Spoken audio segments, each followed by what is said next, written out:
They were not just running from Egypt. They were running from everything they had ever known. And standing before them was a sea that did not care about their fear, until God spoke and the impossible began to move. The air was heavy with fear, the kind that presses against your chest and makes every breath feel like a struggle. And across the desert floor, under a sky that seemed too vast for hope, the people of Israel stood frozen, not because they wanted to stop, but because there was nowhere left to go, and in front of them stretched the Red Sea, dark and endless, its waters unmoved by their desperation, its waves whispering a silent truth. They could not cross, not like this, not on their own, and behind them, the ground trembled as Pharaoh's army advanced, chariots cutting through the sand, soldiers driven by pride and fury, determined to drag them back into chains. And in that moment, time seemed to slow, as if the world itself was holding its breath, waiting to see what would happen next. And the people began to cry out, their voices filled with panic, fear turning quickly into anger, blaming Moses, questioning everything, saying it would have been better to die as slaves than to face this impossible death. And maybe you understand that feeling. That moment when the past, no matter how painful, suddenly feels safer than the unknown ahead. When fear makes you forget why you ever moved forward in the first place. And there stood Moses, caught between the cries of the people and the silence of the sea. A man who once doubted his own voice, now standing in a moment that demanded more than words, because this was not about speaking anymore. This was about trusting, and somewhere deep within him, beyond the noise, beyond the fear, there was a memory. A fire that once burned without consuming, a voice that once called his name and changed his path forever. And that same voice now spoke again, not in panic, not in doubt, but with authority. And Moses lifted his staff, his hand steady even if his heart trembled. And for a moment, nothing happened. Just silence stretching across the water, a silence so deep it felt almost unbearable, like the pause before something breaks, and then the wind began to move. Slowly at first, like a breath awakening, then stronger, sharper, cutting across the surface of the sea, pushing against it, challenging it, until the waters began to respond, not with resistance, but with obedience, rising, separating, pulling back as if an invisible hand was parting them, and what had once been an obstacle became a pathway.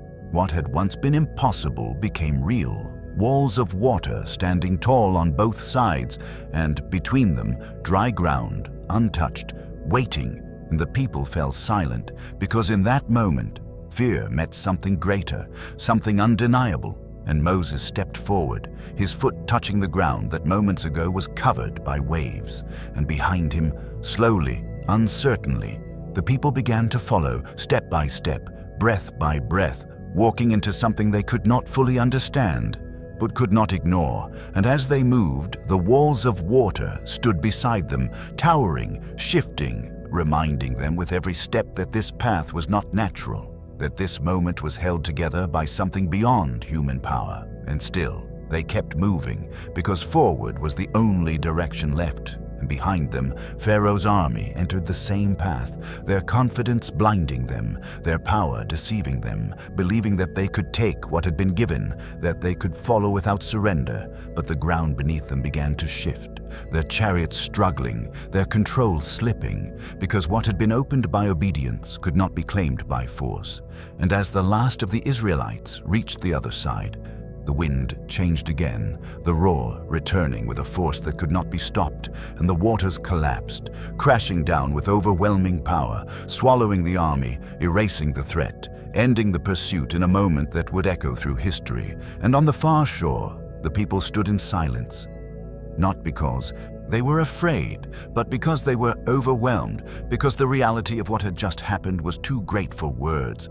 And then, slowly, their voices began to rise, not in fear, but in song, a sound of freedom, of victory, of something new being born in that very moment. And yet, even as they celebrated, the journey ahead stretched into the unknown. Because freedom is not a destination, it is a beginning. And the wilderness awaited them, a place where miracles would meet questions, where faith would be tested by hunger, by thirst, by waiting, and the excitement of escape would slowly be replaced by the challenge of becoming something new. And still, they were not alone, because provision came in ways they could never predict. Bread falling from the sky each morning, enough for the day, teaching them to trust not in what they could store, but in what would be given. Water flowing from a rock, reminding them that even in the driest places, life could still emerge.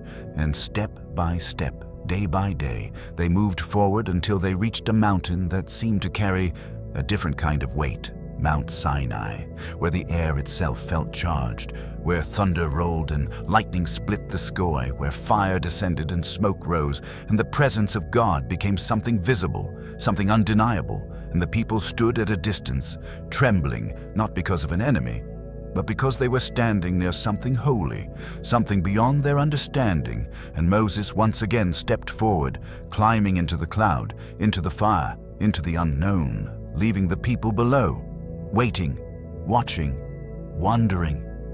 And there, in that place where heaven and earth seemed to meet, something greater than a miracle was given, something that would shape not just a moment, but generations. The 10 Commandments, words carved into stone, not as chains, but as a foundation, guiding how freedom should be lived, how truth should be honored, how life should be valued, how relationships should be protected. And yet, as time passed and Moses remained on the mountain, the people below began to struggle again, because waiting can weaken even the strongest faith. And in their uncertainty, they turned to what they could see, creating a golden calf, choosing something immediate over something eternal, something visible over something true, forgetting the sea, forgetting the fire, forgetting the voice that had brought them this far. And when Moses returned, carrying the commandments, he saw not just disobedience, but a reflection of the human heart, how easily it forgets, how quickly it turns. And in that moment, the tablets were broken, symbolizing a covenant already shattered.